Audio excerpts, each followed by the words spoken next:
दुनिया में जन्नत का दूसरा नाम माँ है, लेकिन यहाँ पर ना ज़मीन फटी ना आसमान गिरा। माँ ने जब अपने बच्चों को मारा और मारने के बाद जलाया। अस्सलाम वालेकुम, कैसे हैं आप लोग? मैं हूँ आपके साथ अदनान, और आज जो स्टोरी मैं आपसे शेयर करने जा रहा हूँ, दिल खून के आंसू रो रहा है। मुझे समझ नहीं आ रही कि आपसे कैसे इस वाक़े को बयान करूँ। एक माँ जो शौहर से अलहदगी के बाद भी अपने बच्चों को पालने के लिए ज़माने की ठोकरें बर्दाश्त कर जाती है, ज़माने के हर तरह के ताने, तीर, हर चीज़ बर्दाश्त कर जाती है। लेकिन यहाँ पर माँ ने अपने आशिक के चक्कर में अपने बच्चों को मार दिया। अब होता क्या है, सराय आलमगीर का एक गाँव है, वहाँ की सिद्रा नामी लड़की है जो कि टिकटॉक के ऊपर अपने एक दोस्ती बनाती है, उसके साथ दोस्ती हो जाती है, क्योंकि ये टिकटॉक वीडियोस बनाती थी। दोस्ती हुई, और जिससे दोस्ती हुई वो कश्मीर भिम्बर से तल्लक रखता था। अब उस नौजवान के साथ दोस्ती हुई, फिर इनके मामला बड़े, व्हाट्सएप का नंबर मिला और इन दोनों के दरमियान राब्ते बढ़ने लगे। फिर वो इसके साथ नजायज़ तल्लुकात में तब्दील हुए, और उसके बाद ये अपने आशना के पास भागकर चली गई और अपने बच्चों को साथ ले गई। घर वालों ने रिपोर्ट दर्ज करवाई।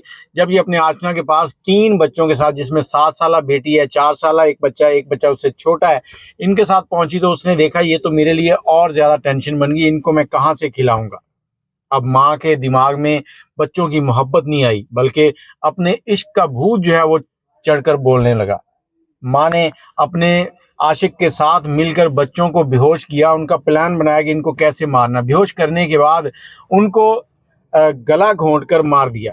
जब मारने के बाद भी दिल नहीं भरा तो फिर कोशिश की कि इनको जलाकर ख़त्म कर दिया जाए, लेकिन जलाने के बाद जो बकाया जात थे उनको इन्होंने उठाया और भिम्बर के इलाके में एक नाला है, उस नाले में जाकर इन्होंने दफन कर दिया, जहां पर इनको दरिंदे जो है मिट्टी खोद कर खाने लगे।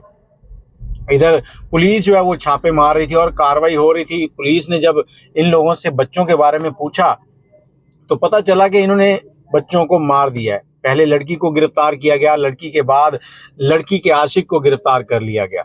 लड़की ने गिरफ्तार होने के बाद बयान दिया कि मैंने इस तरह से अपने बच्चों को अपने आशना के साथ मिलकर मार दिया। और जब आशना को गिरफ्तार किया गया तो उसने भी बताया कि किस तरह उसने तदफीन में और बाकी के मामलात में इसकी मदद की। इस वक्त मैं आप सबसे यही कहना चाहूँगा कि ये जो टिकटॉक के ऊपर लाइव या टिकटॉक इस्तेमाल, ये प्लेटफॉर्म गलत नहीं है अगर इसको सही इस्तेमाल किया जाए। अगर आप यूरोपीय ममालिक में जाएं तो वहाँ पर आप जब ये चीज़ें खोलेंगे तो वहाँ पर कोई आपको रियाजी पढ़ाता हुआ नजर आएगा, कोई फिजिक्स पढ़ा रहा है, कोई कुछ पढ़ा रहा है, कोई हुनर सिखा रहा है, कोई कुछ कर रहा है। लेकिन हमारे मुआशरे में हुनर जो है वो कहते हैं कि हम तक ही रह जाए, और इस टिकटॉक के ऊपर, फेसबुक के ऊपर सिर्फ और सिर्फ नाच गाना चल रहा है। सराय आलमगीर में आज उन तीनों बच्चों को दफन कर दिया गया।